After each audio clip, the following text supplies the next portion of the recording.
পুরী বাস স্ট্যান্ডে নেমে আমরা চলে এলাম আমাদের হোটেল পিপি প্যালেসে। এই হোটেলটি স্বর্গদ্বার বিচ ও জগন্নাথ টেম্পলের খুবই কাছে। এই হোটেলে ইনহাউস রেস্টুরেন্ট ও লিফট দুটোরই সুবিধা আছে, তাই লাগেজ বেশি হলে বা সাথে বয়স্ক মানুষ থাকলে আপনাদের অসুবিধা হবে না। আসার সাথে সাথেই আমরা জগন্নাথ দেবেরও দর্শন পেয়ে গেলাম। তারপরেই আমরা চলে গেলাম আমাদের রুমে।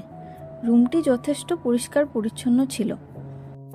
এই হোটেলে অ্যাকোয়াগার্ডের জলেরও সুবিধা আছে, যেটি আপনারা বিনামূল্যে পেয়ে যাবেন।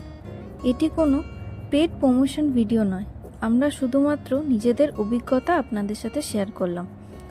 তবে আমি বলবো এই হোটেলে আপনারা এলে একবার এখানকার রেস্টুরেন্টের খাবার খেয়ে দেখতে পারেন, খুবই সুস্বাদু। এই রুমে গিজারের সুবিধাও ছিল। এই হোটেলে এসি নন এসি দুরকম রুমই অ্যাভেলেবেল। আমাদের নন এসি রুমের কস্ট পড়েছিল 1700 টাকা পার নাইট, তবে সেটি সিজন ওয়াইজ চেঞ্জ হয়।